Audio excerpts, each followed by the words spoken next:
ശബരിമല സ്വർണ്ണക്കൊള്ളക്കേസിൽ അറസ്റ്റിലായ പങ്കജ് ഭണ്ഡാരിയെയും ഗോവർദ്ധനെയും കസ്റ്റഡിയിൽ ചോദ്യം ചെയ്യാൻ SIT ഇന്ന് അപേക്ഷ സമർപ്പിക്കും. കൊല്ലം വിജിലൻസ് കോടതിയിലാണ് കസ്റ്റഡി അപേക്ഷ നൽകുന്നത്. റിമാൻഡ് നീട്ടാനായി കോടതിയിൽ ഹാജരാക്കുന്ന പത്മകുമാർ സമർപ്പിച്ച ജാമ്യാപേക്ഷയും ഇന്ന് പരിഗണിക്കുന്നുണ്ട്.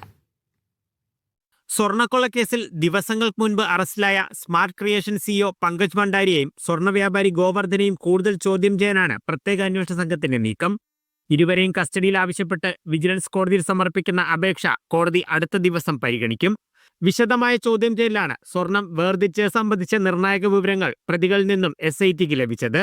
സ്മാർട്ട് ക്രിയേഷൻസ് കമ്പനിയിൽ നിന്നും വേർതിരിച്ച സ്വർണം ഗോവർദ്ധന്റെ കയ്യിലെത്തിയിരുന്നു.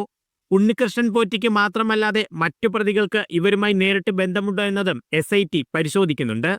കോൺഗ്രസ് നേതാവ് രമേശ് ചെന്നിത്തലയുടെ മൊഴിയുടെ അടിസ്ഥാനത്തിൽ നടത്തുന്ന അന്വേഷണത്തിൽ വിഗ്രഹക്കടത്ത റാക്കറ്റുമായുള്ള ബന്ധം തെളിഞ്ഞാൽ D മണിക്കും കുരുക്കുമുറുകാനാണ് സാധ്യത. കേസിൽ അറസ്റ്റിലായ ദേവസ്വം ബോർഡ് മുൻ പ്രസിഡന്റ് A പത്മകുമാറിന്റെ റിമാൻഡ് കാലാവധി തീരുന്നതിനെ തുടർന്ന് ഇന്ന് വിജിലൻസ് കോടതിയിൽ ഹാജരാക്കും. പത്മകുമാർ സമർപ്പിച്ച ജാമ്യാപേക്ഷയും കോടതി ഇന്ന് പരിഗണിക്കും. താൻ മാത്രമായി ഒന്നും ചെയ്തിട്ടില്ലെന്നും ദേവസ്വം ബോർഡിന് കൂട്ടുത്തരവാദിത്തമുണ്ടെന്നതുമാണ് പത്മകുമാറിന്റെ വാദം. ഹൈക്കോടതിയിൽ ഉൾപ്പെടെ സമർപ്പിച്ച ജാമ്യ ഹർജികൾ നേരത്തെ തള്ളിയിരുന്നു. മീഡിയ 1 കൊല്ലം.